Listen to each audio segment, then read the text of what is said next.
é o nosso Deus.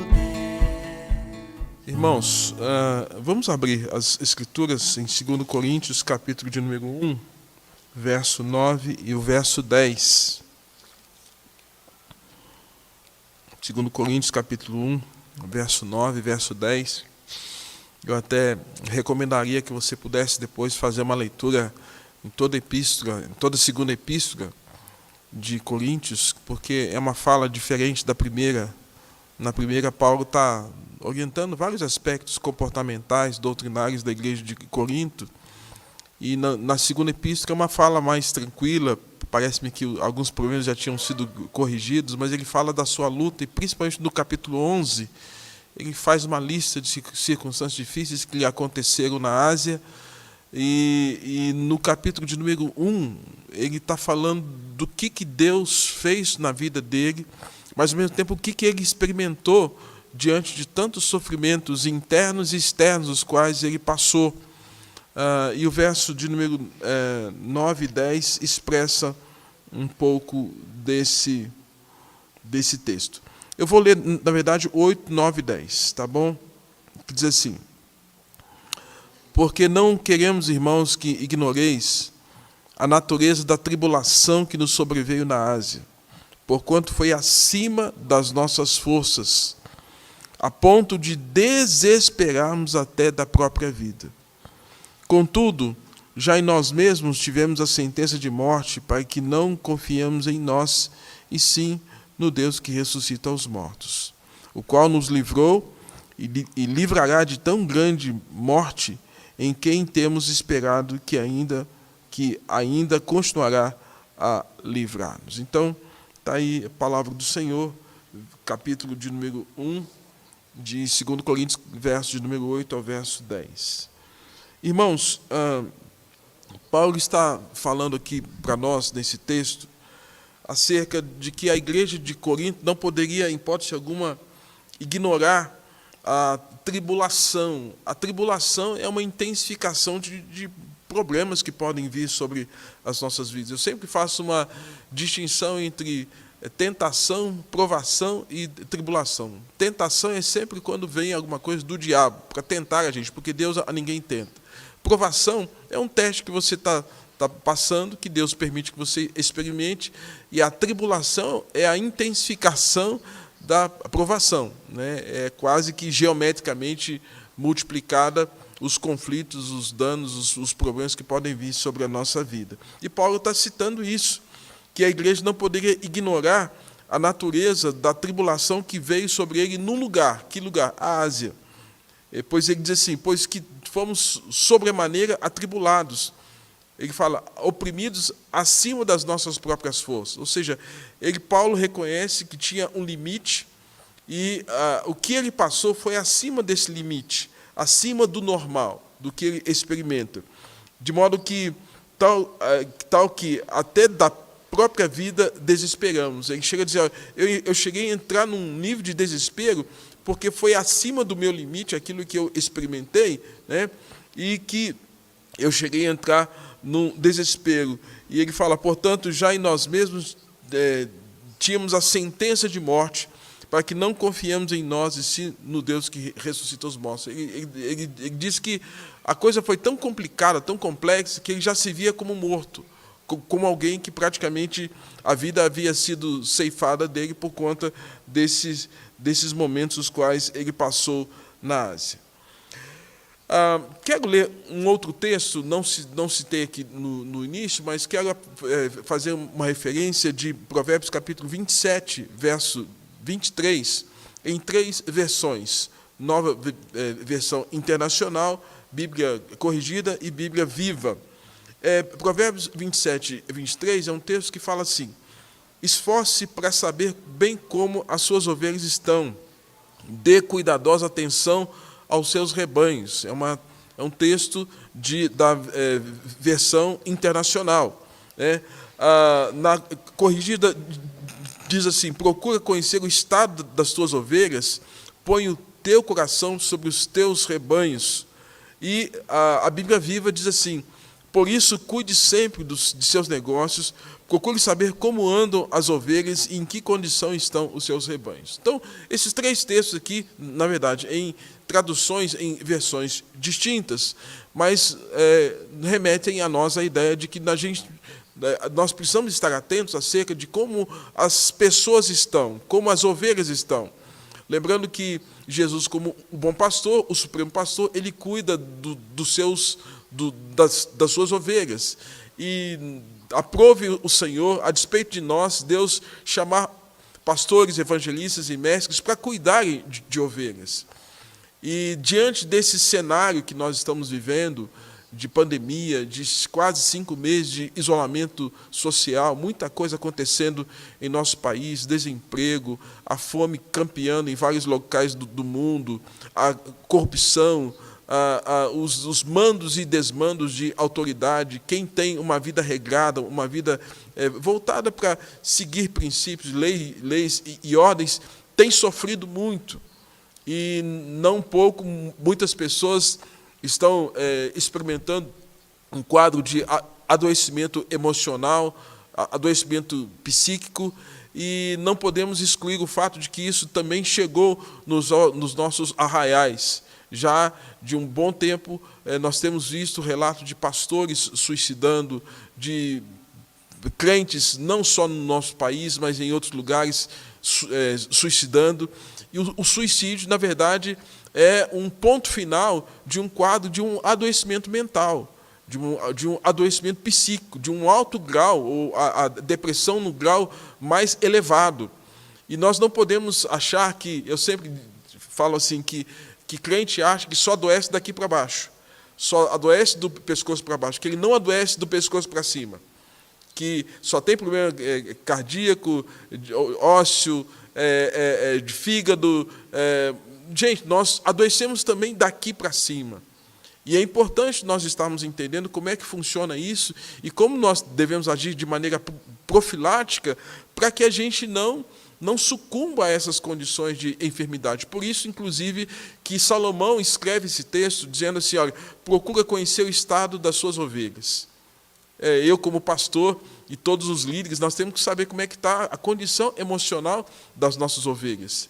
E me parece, irmãos, que nós estamos assim num limite em que praticamente, emocionalmente, todos nós estamos muito abalados com tudo isso. E por mais estrutura que nós tenhamos, nós precisamos entender que nós precisamos buscar força em Deus para lidar com essas condições. E tocar no assunto, falar do assunto é importante até para a gente poder saber como é que a gente lida com isso, tá bom? Então, algumas das imagens do meu estudo aqui serão projetados também e você vai poder acompanhar aí no seu computador ou no seu celular, tá bom? Então tá aí, procura conhecer o estado das suas ovelhas, depressão, né? Entendendo a depressão. E aí o slide o slide 3 traz esses textos dos quais eu citei há pouco, né? Procurar conhecer o estado das suas ovelhas. Paulo é um dos que está vivendo exatamente essa condição em que ele está falando da sua condição como ovelha do pastor que é Cristo, na condição do que aconteceu na Ásia, do que ele havia sofrido. Tá? Alguns argumentos que eu gostaria de detalhar com os irmãos, conforme o slide 4, que diz assim, a realidade que Paulo passou. Paulo estava passando por uma tribulação, o local, a Ásia, a intensidade do problema, acima das próprias forças, né? A luta entre o desejo de viver e a morte como possibilidade. Ele chega a dizer assim que ele estava sentenciado à morte, e por isso ele não poderia confiar em si mesmo, mas confiar em Deus. São argumentos que Paulo usa quando ele está se dirigindo à igreja de Corinto. Né? Um pouco do que é depressão. Slide 5 diz assim, a depressão não aparece nas Escrituras, contudo é possível identificar algumas palavras associadas à condição e um indivíduo num contexto de depressão. Então, se você pensar assim, olha, a Bíblia usa o termo depressão, nós não vamos encontrar esse termo nas Escrituras. Tá? Você não vai encontrar esse texto aqui, esse termo aí. O próximo slide aí é uma imagem que praticamente resume um pouco do estado emocional de alguém que está num quadro de depressão, né? É alguém que está tirado do alto para baixo, né? Frases de um deprimido: alguém é tirado do alto para baixo, parece que você está afundando, né? O deprimido, ele vive o seu próprio inferno, né? O seu próprio conflito. O próximo slide aí numa análise quantitativa de quantas vezes aparecem termos associados a uma condição emocional que a gente poderia dizer que seria um quadro de depressão, um quadro mais de condições emocionais debilitantes, digamos assim, né? Na Bíblia, a palavra abatido, ela aparece cerca de 25 vezes, né? E está aí, você pode depois conferir cada texto desse aí, em Deuteronômio, em Provérbios, em Ezequiel, Jeremias, Daniel e outras aparições mais. A palavra oprimido, ela aparece 31 vezes, né? E também aí destacando alguns textos. O próximo slide, 8, a palavra aflito. A palavra aflito, ela aparece 49 vezes. Nós lemos aqui o Salmo 62, porque estás abatida, ó minha alma, né? Aparece 49 vezes. A palavra excitação, não excitação sexual, mas excitado no sentido de ansioso, né? Um quadro de ansiedade. Aparece algumas vezes aí, como Salmos de número 38, 10, que fala: bate-me excitado o coração e faltam-me forças, e a luz dos meus olhos, essa mesma já não está comigo. Aparece 2 vezes. A palavra angústia, slide 9, diz assim, ela aparece 173 vezes. Olha só a quantidade, a frequência em que o termo aparece 173 vezes. 95 vezes nos livros da lei, 12 vezes nos históricos, em Jó, em Salmos, Provérbios, e assim vai. Ou seja, 173 vezes que aparece a palavra angústia. E o que é angústia? Angústia é um estado emocional onde você sente um aperto no peito, mas que você não sabe de onde vem isso. Um aperto terrível no peito, um estado de angústia, né? E aí, eu quero então que você entenda que a palavra depressão, ela não vai aparecer descrita na Bíblia. Depressão, isso não existe, não tem isso. Mas vai aparecer esses termos: abatido, angustiado, aflito, que define, que distingue um quadro emocional das pessoas as quais são citadas em vários textos, como eu disse aqui. O slide 10 vai mostrar para nós o quê? É importante a gente fazer uma separação, o que é tristeza e o que é depressão. Parece-me que hoje as pessoas não conseguem mais lidar com a questão da tristeza e às vezes, tenta jogar tudo para a questão da depressão. Tá? O que é sentir tristeza? O choro e a lágrima são sinais sociais dos nossos sentimentos. Por exemplo, nós tivemos agora há pouco uma notícia triste, né? É uma notícia triste, nosso irmão está enfermo. Isso, a mim, me deixou entristecido, mas não pode me deixar deprimido. Eu posso ficar entristecido. Então, a tristeza é algo que todos nós podemos experimentar, né? E o primeiro nome dado à depressão em tempos antigos é a palavra melancolia. O indivíduo está melancólico, né? E posteriormente que o termo passou a ser usado como depressão.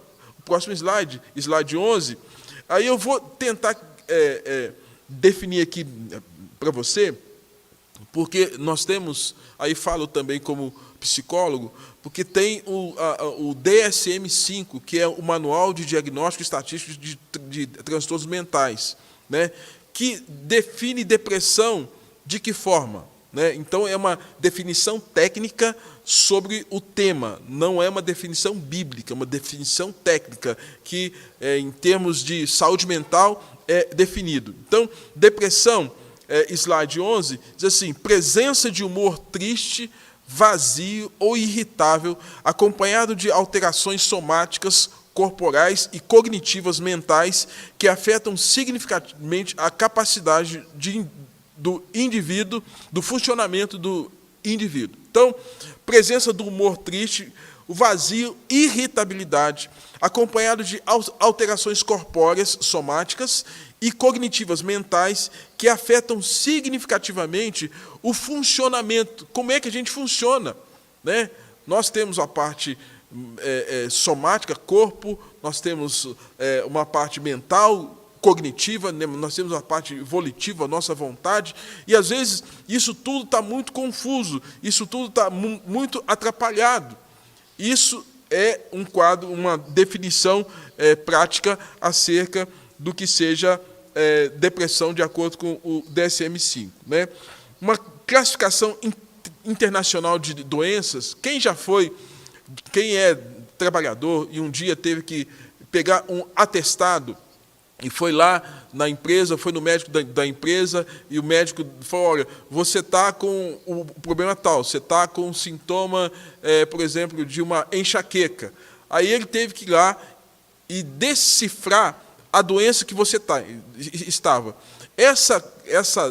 Esse decifrar, ele acontece com o que a gente chama de CID-10, que é a Classificação Internacional de Doenças, que vai distinguir internacionalmente cada patologia. Então, onde você for, enxaqueca é vista como a mesma patologia. Então, a CID-10 vai fazer uma análise sobre depressão e vai falar que pode acontecer no indivíduo aquilo que a gente chama de episódio depressivo, que é caracterizado por um breve período em que o humor da pessoa se altera, podendo variar dias ou semanas.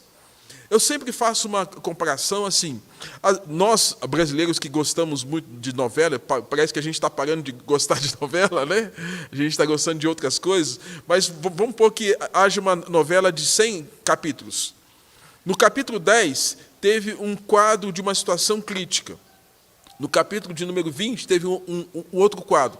Então, pode acontecer que, no decorrer da vida de alguém, naquele período, exemplo, capítulo 10, aconteceu uma situação que levou a um episódio depressivo, a um quadro depressivo em função de um momento que aconteceu, uma perda de emprego, mudou de casa, mudou de cidade, uma doença que veio, alguma coisa que pode ter acontecido. Então, aquilo é chamado de episódio depressivo. Então, ele vai acontecer, por exemplo, no 10 e no 20, e depois o indivíduo nunca mais vai ter alguma coisa que leve a um quadro de depressão. Então, é provável, é possível que muitas pessoas já tenham tido episódios depressivos e nunca tenham ido no médico, num psiquiatra, ou num conselheiro, ou tomado algum medicamento, mas é possível que isso tenha acontecido. Tá? Agora, no slide 13, vai mostrar que há uma diferença do episódio depressivo para um transtorno depressivo. E o que é isso?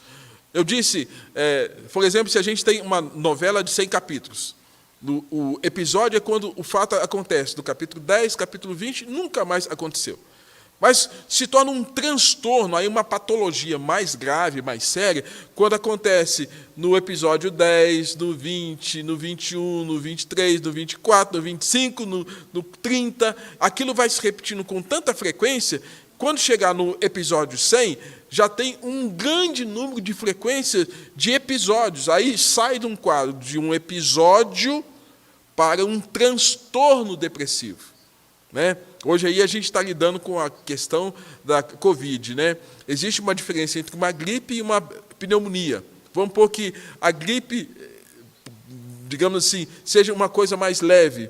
A pneumonia é um quadro mais grave. O transtorno depressivo é um quadro mais grave que pode acometer os indivíduos. Então, é um curso clínico caracterizado por um ou mais episódios depressivos, e ele é caracterizado por episódios distintos de pelo menos 2 semanas.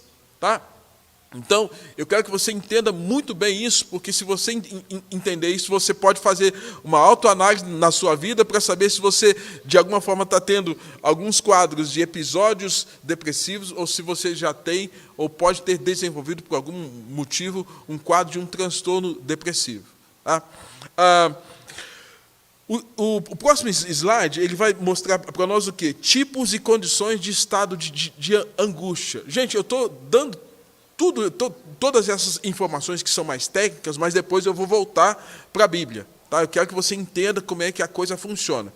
Quando a gente fala sobre estado de angústia, a gente viu lá que angústia é uma das citações que a Bíblia também fala, né? Quando fala de angústia, a gente usa 3 termos. Existe a angústia existencial, existe a angústia situacional e existe a angústia patológica. O que é angústia situacional? Ela é aquela angústia que bate no coração do indivíduo, que ele fica tentando buscar o sentido da vida. Nada lhe aconteceu, mas ele quer encontrar o sentido, porquê da existência. E muitos indivíduos, por conta do fato de não encontrar propósito na vida, propósito existencial, eles entram no que a gente chama de angústia existencial. É um estado de conflito pela existência. As perguntas filosóficas, por que a gente está aqui, de onde eu vim, para onde eu vou, né? Para onde a humanidade está indo, isso pode gerar um estado de angústia nas pessoas. Angústia situacional é fruto de alguma situação específica. Uma perda, uma mudança, um acidente, um divórcio, filhos, um trabalho, um grupo social estressor, tá? Um grupo social estressor, tipo, um ambiente de trabalho estressor. O cara é funcionário do banco, a moça é funcionária do banco, e o banco está oprimindo, porque tem as regras, tem as metas lá, e essa condição de trabalho é um grupo social, ainda que seja pequeno, mas que pode levar a um quadro de estresse. E outros aspectos também, uma escola, enfim. Tá? E a angústia patológica é aquela que tem a ver com as questões hereditárias, né? Que pode haver uma descompensação hormonal que afeta a concentração e gera agressividades, um sentimento de desvalia ou apatia, dentre outras condições.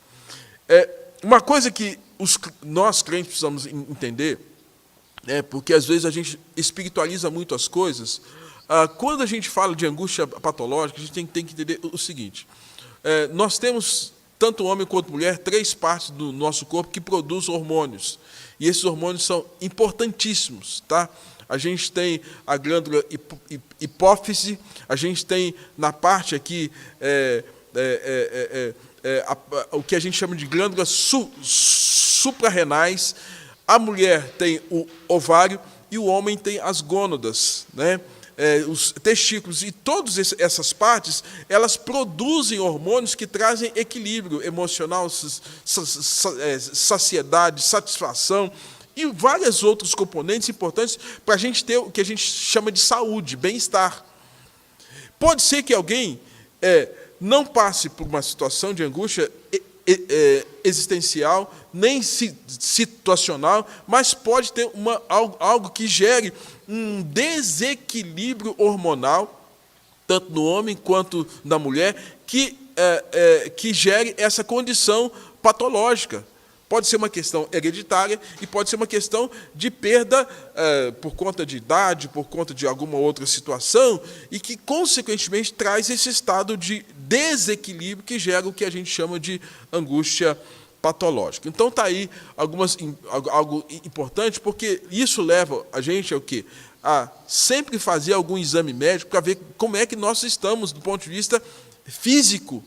Porque algumas pessoas se negam, muitas vezes, a fazer exames médicos para saber como é que está o corpo físico dela. Tá? Então, aí, quando alguém passa por um quadro de depressão, essa depressão ela pode ser classificada em 3 aspectos: leve, moderada ou aguda, que é o próximo slide. Essa depressão pode ser leve, uma coisa assim, mais tranquila, a pessoa entra nela e sai rápido. Ela pode ser moderada, né, que exige uma certa atenção e pode ser aguda. E um quadro agudo de depressão, gente, aí assim, é muito sério isso, porque um quadro agudo de depressão pode levar ao suicídio. É por isso que a gente tem que avaliar essa questão. Por que hoje tem pastores suicidando? Por que tem esposas de pastores muito deprimidas? Por que tem, por exemplo, o filho do Rick Warren, pastor da igreja de Saddleback, na Califórnia, suicidou? Alguns pastores da Assembleia de Deus, pastores presbiterianos, tem um amigo, né, daqui do estado de Minas, que há pouco tempo ele suicidou. Então, por que isso acontece? Um estado de angústia profunda. Isso pode acontecer, inclusive, com gente que é crente, né, porque é um estado de adoecimento. A gente adoece também daqui para cima. Tá? Slide 16 vai mostrar o seguinte: quais são algumas causas que são identificadas, são causas de depressão. Estresse, falta de significado na vida, tudo é vaidade, estilo de vida, como enfrenta a vida, como se vive fatores psicossociais como esse que a gente está passando agora de pandemia, acontecimentos vitais estressores, tipo separação, morte de familiares, perda de emprego, dificuldade financeira, doença, mudanças, né? Crise da meia-idade, ou seja, o indivíduo, depois que passa dos 35 anos praticamente, a gente fala o seguinte: até os 30 e poucos a gente vive tudo aquilo que todo mundo queria que a gente fosse. Pai, mãe, tio, tia, pessoas do nosso convívio social. Depois dos 30 e poucos, a gente começa a fazer a seguinte pergunta: olha, quem eu sou? Isso gera um grande conflito. Isso pode gerar, em alguns, o que a gente chama de crise da meia-idade. Se a pessoa não tiver uma orientação, uma conversa legal, ele vai traduzir aquilo para uma mudança radical, e pode ser que seja até danosa da sua própria vida, né? Mas quem consegue digerir isso e traduzir esse conflito em algo socialmente aceito, isso vai ser positivo. Eu confesso que na minha crise da meia-idade, né, eu falei assim: nossa, eu preciso fazer alguma coisa. Aí eu fui fazer, sabe o quê? Eu fui estudar. Aí eu fui fazer psicologia, porque eu estava em crise, eu precisava demais. Eu traduzi. Quando a gente traduz a nossa crise em algo socialmente aceito, isso é vantajoso, a gente tira proveito daquilo. Mas tem gente que, às vezes, na crise da meia-idade, deixa esposa, deixa marido, muda de emprego, às vezes muda essa questão em relação a padrões morais de sexualidade, enfim, algumas coisas assim. Tá? E aí, dentre essas causas, uso de determinados medicamentos, questões hormonais, como baixo índice de serotonina no organismo. Tá? Do que o depressivo sofre? Ele sofre de quê? Tá? Do que o depressivo sofre? Ele tem uma diminuição de energia, cansaço e fadiga. As tarefas leves se tornam um grande peso. Por exemplo, uma mulher com um quadro de depressão, a pia está lá e, às vezes, só tem um prato. Ela não tem força nem para lavar aquele prato. Aquele homem que sempre foi vigoroso no trabalho, às vezes não tem motivação de sair de casa. Então, aquelas tarefas que eram feitas cotidianamente, sem muitos conflitos, às vezes uma coisa mínima, né? Às vezes uma mãe, num quadro de depressão pós-parto, até amamentar a criança, ela não consegue, porque ela está num quadro de debilidade emocional. Tá? Então, pode ter baixa autoestima, sentimento de desvalia, perda de apetite sexual, culpa e avaliação negativa e irreal daquilo que está acontecendo com ela e em torno dela, preocupações excessivas e culpa constante. Tá? Como funciona a mente de um deprimido? Tá? Slide 18. Ela rumina fracassos pessoais, fica ruminando, aquilo fica na mente daquele indivíduo, fica com sentimento de inutilidade e autorrecriminação, está sempre olhando para si mesmo de maneira negativa, tem pensamentos de morte recorrente, achando que a morte vai ser o caminho para sair daquela situação, ou seja, tem uma ideação suicida, e às vezes até tem tentativas de suicídio. e tem capacidade diminuída do aspecto cognitivo, de raciocínio lógico. Tá? A depressão situacional, ela tem fatores desencadeantes no processo depressivo, ou seja, uma situação de crise pode desencadear o quê? Tá? Então, pode ocorrer em função de que o indivíduo não dá conta de lidar com a realidade que vive, ambiente e fatores sociais estressores. Como meio de se defender disso tudo, ele se refugia em seu mundo paralelo para não ter que enfrentar a realidade que se apresenta diante dele. Então, uma coisa que eu sempre ouvia quando estava em São Paulo, de pessoas conhecidas, às vezes era um ambiente de trabalho, um banco, uma instituição, e a pessoa ela tentava fugir daquele espaço, porque aquele ambiente, aquela situação que aconteceu naquele ambiente foi tão estressora que, ao invés de estar ali no seu trabalho, ela tentava fugir daquele espaço, que é exatamente isso que eu estou tentando trazer aqui para vocês. Esses dados são importantes para a gente não ignorar a realidade da doença, né? A OMS ela estava com uma estimativa em 2008 de que em 2020 boa parte da população mundial passaria por depressão. Então, estudos científicos revelam que em 2020 será a segunda causa de doença no mundo. Olha a pandemia aí. Olha o mundo todo parado, olha todo um cenário de projetos idealizados e todos eles jogados na gaveta e alguns deles jogados no lixo. Por quê? Por conta dessa questão. Isso pode levar a um quadro de depressão. Então, essa estatística que foi feita lá atrás, ela é uma realidade hoje.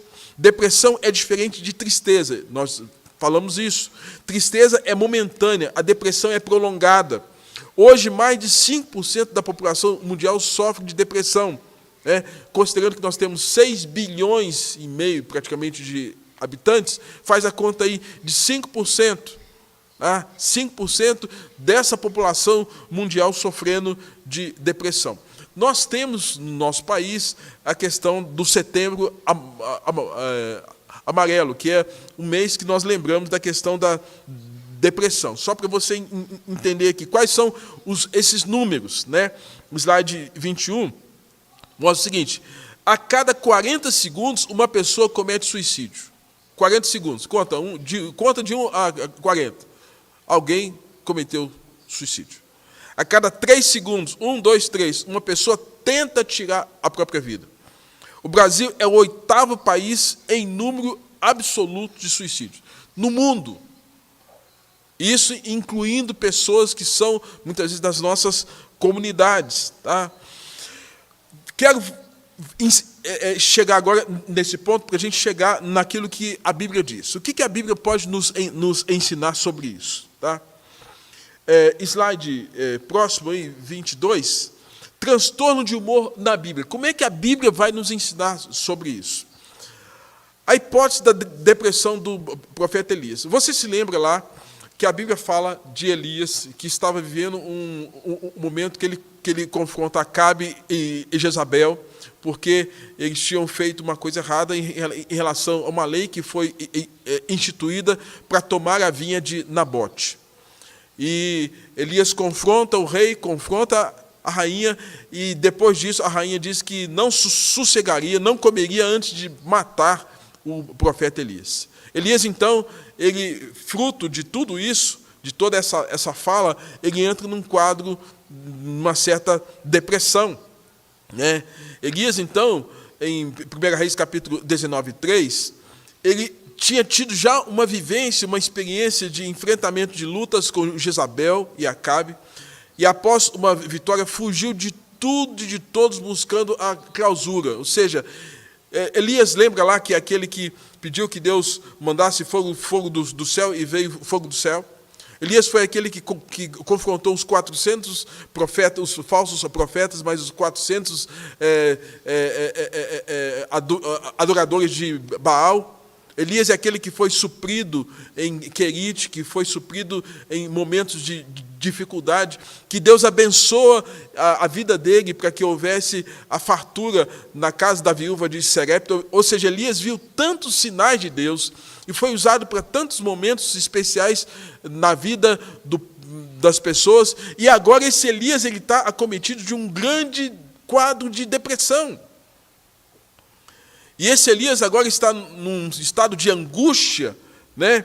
Que ele está fugindo da realidade, porque diz o verso 3 lá, depois você pode conferir 1 Reis capítulo 19, 3, que ele está temendo, ele levantou para salvar a própria vida. E ele se levanta para fugir, ele entra num quadro de isolamento.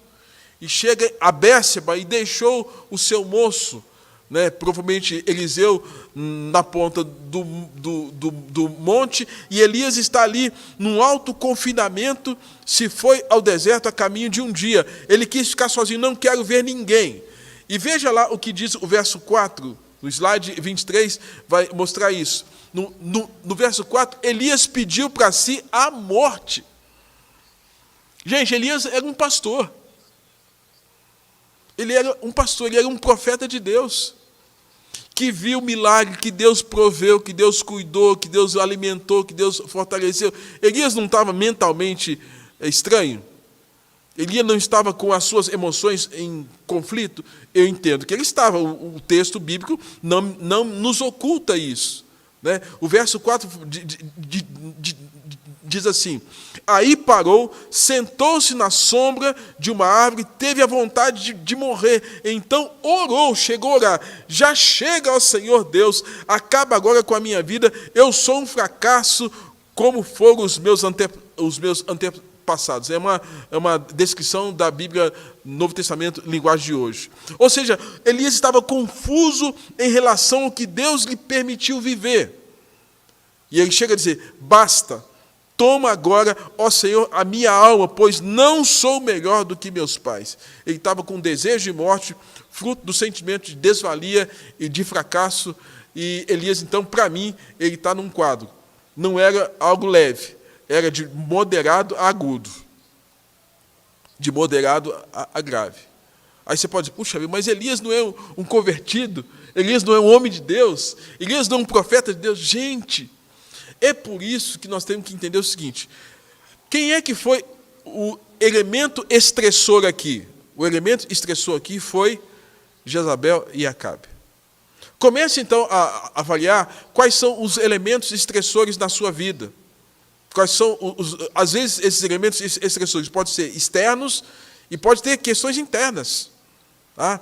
Esses elementos estressores nos deixam encurralados.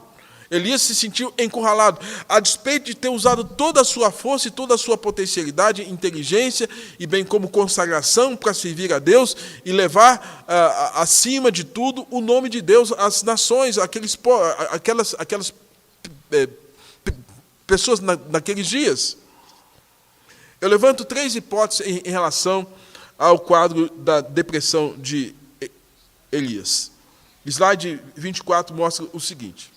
Primeira hipótese: se Elias ficasse ali para cumprir o que ele mesmo diz, ele diz: Senhor, basta agora, acaba com a minha vida. Ele fala que ele morreria de inanição, sozinho, sem cumprir o plano de Deus para a sua vida. Se ele falasse, se Deus atendesse o seu pedido, basta, acaba agora com tudo. Segunda hipótese: se Deus massageasse o ego de Elias, ó Eliazinho, meu benzinho, coitadinho de você, olha como você está sofrendo, como você é vítima desse sistema, como você é vítima da sociedade, como você é vítima de Jezabel, como você é vítima de Acabe, nossa, como você é vítima, coitadinho de você, Elias. Elias, que lá atrás foi chamado de perturbador de Israel, sendo profeta de Deus. Então, eu fiquei imaginando se Deus massageasse o ego de Elias nesse momento de debilidade.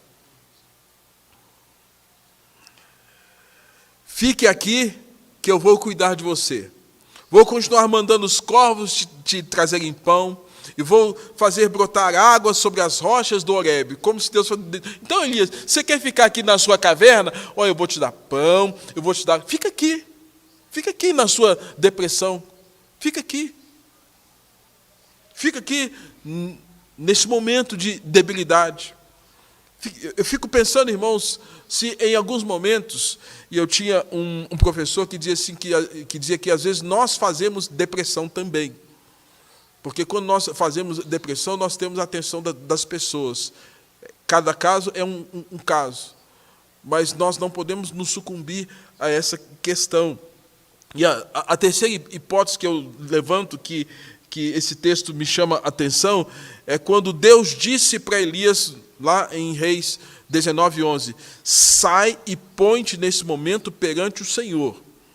Elias queria ficar na caverna, e Deus fala, Elias, sai. Coloque-se perante o Senhor. E Deus ainda faz uma pergunta para Elias, Elias, que faz aqui? O que você está fazendo aqui? Deus, nós lemos aqui no Salmo de número 139, Deus sabe de tudo. Onisciente, onipresente, onipotente. Ele sabia, mas ele queria ver Elias falando. Que faz aqui, Elias? Que faz aqui? E Deus fala, vai e volta ao teu caminho para o deserto. Elias, retoma a tua vida, segue em frente. Você tem um chamado, você tem um ministério. Unge Azael, rei sobre a Síria. Aí está no slide 26.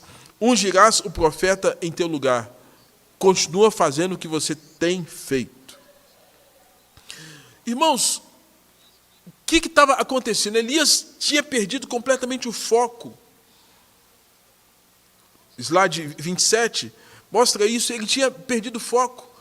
Porque ele está dizendo, eu estou sozinho, ninguém está comigo. O deprimido tem essa sensação de que ele está sozinho, que ele foi abandonado, que ninguém lhe apoia, que o próprio Deus também pode ter esquecido dele. No caso de Elias também estava dizendo assim, isso, que ele chega a dizer assim, conservei, que ele estava se sentindo sozinho, e Deus então lhe dá uma resposta diante dessa falta de percepção da realidade, quando o Senhor diz a Elias, conservei em Israel 7.000 homens, os joelhos, 7.000, todos os joelhos que não se dobraram a Baal, e toda a boca que não o beijou. Elias tinha que voltar a fazer o que sempre fez. O que sempre fez. Irmãos, essas condições nos ensinam bastante.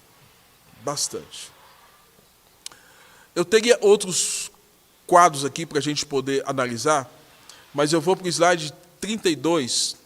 Eu teria como olhar para a história de Davi passando por um estado de angústia, quer seja por pecado, quer seja por circunstâncias de estresse que ele passou, de aperto, de perseguição. Mas eu vou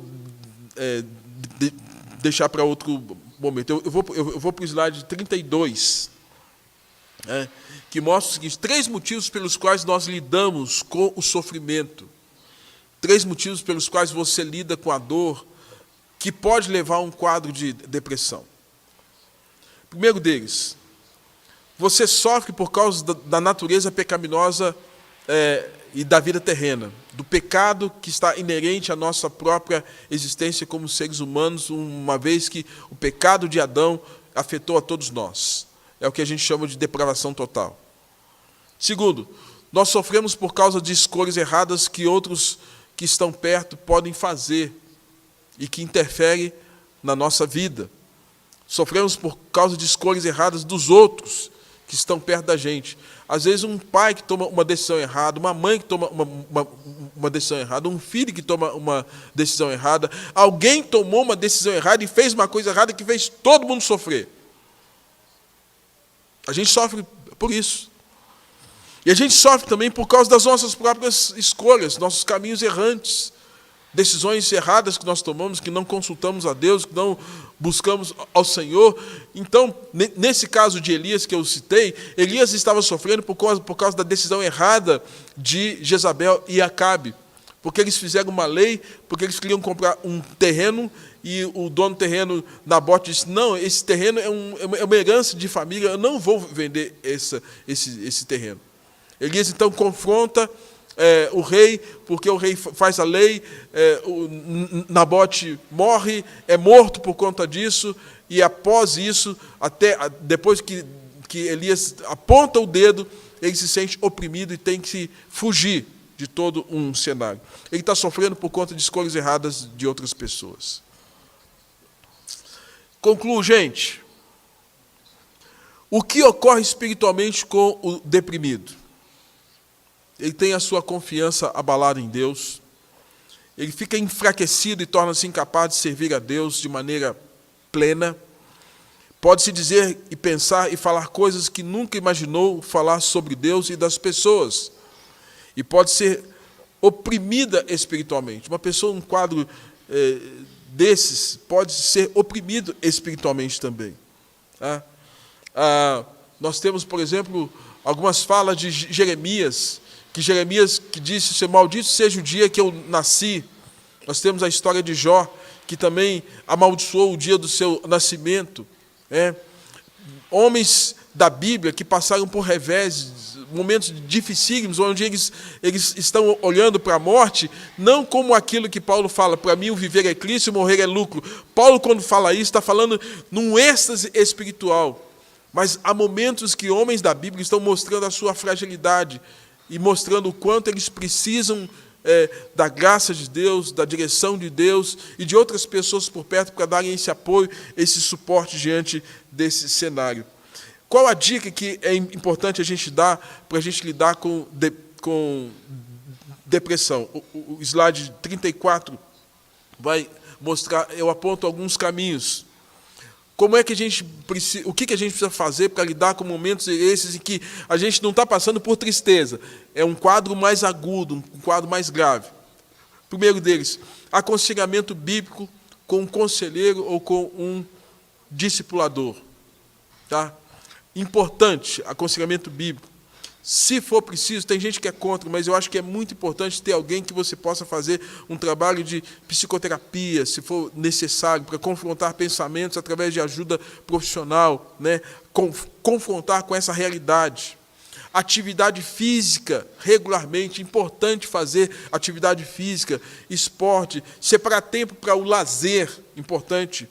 Avaliação médica. Geralmente a mulher vai com mais frequência ao médico do que o homem.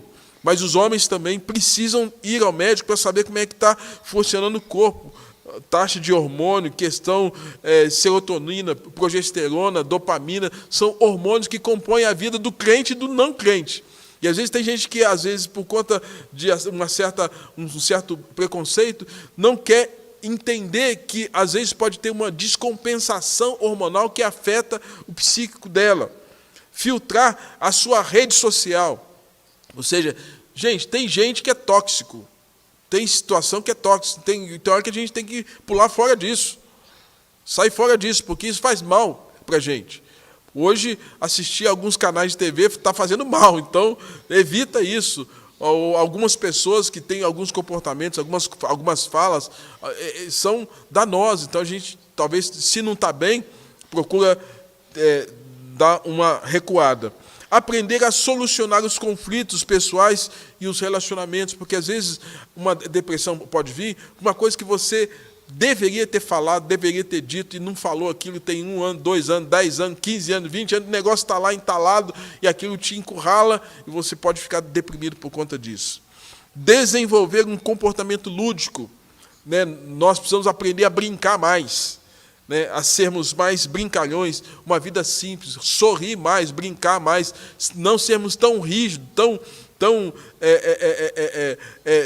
tão sólidos, né, porque uma coisa rígida, quando ele passa por pressão, ele quebra, mas uma pessoa mais flexível, se passar por pressão, ela não quebra, ela é mais maleável, então sermos mais lúdicos. Evite, a princípio, permanecer em ambientes hostis. Nem sempre a gente pode fazer isso, se o ambiente hostil possa ser o trabalho. Mas evite, né, porque isso pode trazer um dano emocional.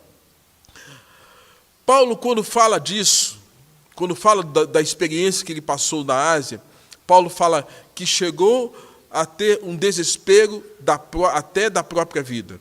Ele fala, contudo, não confiamos em nós mesmos, mas no Deus que ressuscita os mortos. Paulo nos dá aqui, irmãos, a dica de que Deus é aquele que vai suprir as suas necessidades emocionais, que vai trabalhar a sua psique, vai trabalhar o seu coração, a sua espiritualidade, para dar conta de enfrentar tudo aquilo que, se você puder depois ler, lá no capítulo 11, ele detalha tudo aquilo que passou. Todos os momentos difíceis de Paulo. Mas antes de falar da lista de problemas, ele fala de um Deus que lhe dá a condição de enfrentar e suportar os seus problemas. Por isso que na segunda epístola, Paulo começa dizendo assim, bendito seja Deus e Pai de nosso Senhor Jesus Cristo, o Pai de misericórdia, Deus de toda consolação, é Ele que nos conforta em toda a nossa tribulação, para que nessa consolação nós possamos confortar e consolar a outros. E lá no verso de número 10 e 11, ele fala exatamente disso, desse momento da Ásia, em que ele passou até o desespero da própria vida, tamanha a tribulação a qual lhe foi acometida. Concluo. Às vezes não queremos aceitar, mas a Bíblia nos informa que a vida de Jó mudou para pior da noite para o dia e se tornou um grande inferno.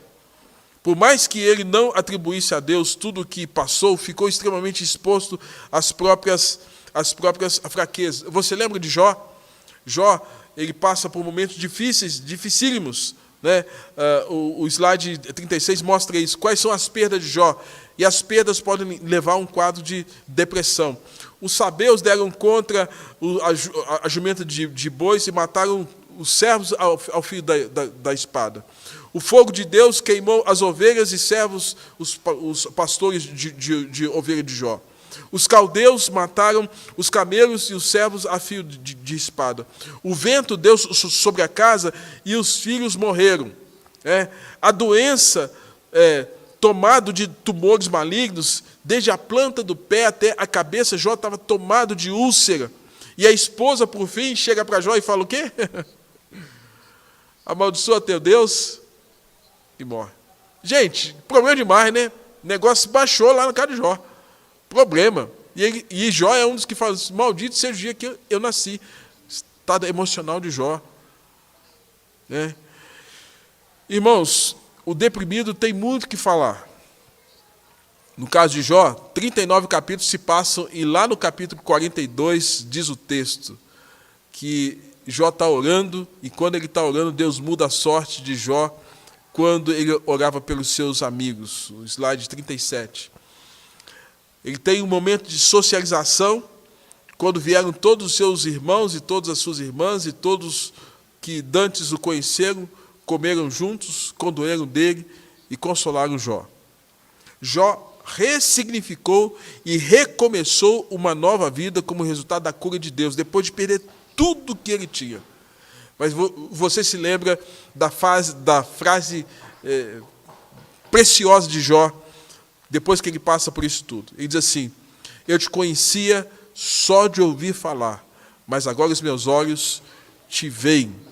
A causa da dor foram as perdas, a causa da restauração foi a possibilidade de um novo começo. O homem diante de Deus é um ser de possibilidades.